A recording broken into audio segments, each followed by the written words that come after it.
That complaint, though, regarding sexual harassment she says she experienced while in Biden's office, not this alleged sexual assault. Filed a sexual harassment complaint against him, as she says she did, not mentioning sexual assault.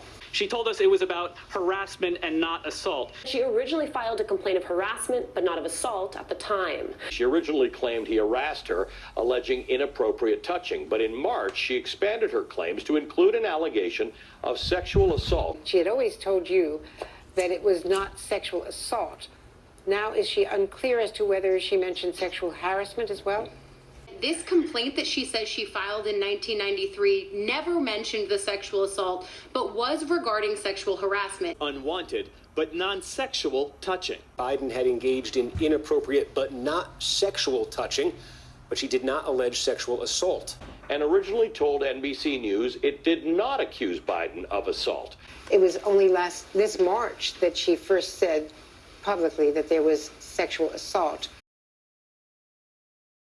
And there's so many inconsistencies in what has been said in this case. Also about some inconsistencies this weekend. So there are a lot of variations in the sourcing for this. Reade's public accounting of the allegation has changed over time.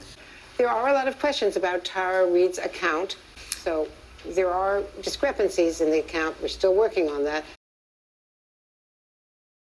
The President of the United States, whom he is presumably going to be running against, has at least 12 credible assault allegations. Donald Trump has been accused by more than a dozen women of sexual misconduct, ranging from harassment to assault. President Trump, of course, who won the 2016 election in spite of more than a dozen allegations of sexual misconduct. Of course, he has a history of so many allegations of sexual misconduct against him. It is kind of remarkably ironic that the Trump campaign is getting in on this, given that there are a number of outstanding allegations against the president of varying degrees of seriousness, including sexual assault. President Trump, let's remember, has been accused of sexual assault, sexual harassment, and sexual misconduct by dozens of women. Her brother spoke to 2 other news organizations and initially did not recollect it at the time. 3 of the 5 people she said she had shared this account with, of varying details, did not recall those conversations. And so far, among the 5 people she said she spoke to contemporaneously 27 years ago, only 1 recollects a conversation. There were 5 people who could corroborate her claim. Now, of those 5 people, 3 of them told us they had no recollection of Reade sharing information with them about this at the time. And only 1 of those 5 said that she had told them that it was sexual assault. Believing a woman means taking a woman's claim seriously when she steps forward and then vetting it. We should listen to claims and vet them seriously. That's what believe women means. We need to give people an opportunity to tell their story. But then we have a duty to vet it. In the MeToo era, what believe women means is believe women's claims and take them seriously. And then you investigate. We have to believe the woman. Let me be very clear, Alex. To say that we believe her is not to assume the guilt of the accused.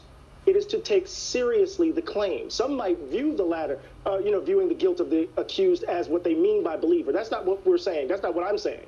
What I'm saying is that you can't dismiss the claim. You have to take it seriously. The team that investigated then Senator Biden, 8 to 10 lawyers, I believe it was, found, in their words, no records of any complaints of harassment, sexual harassment, discrimination, or misconduct of any kind. A number of press organizations who have done fantastic work in outing claims of sexual assault and harassment against Democrats, Republicans, politicians, entertainment figures have investigated this significantly and have not found it to be substantiated. Well, NBC reached out to the man who vetted Biden to be Barack Obama's running mate.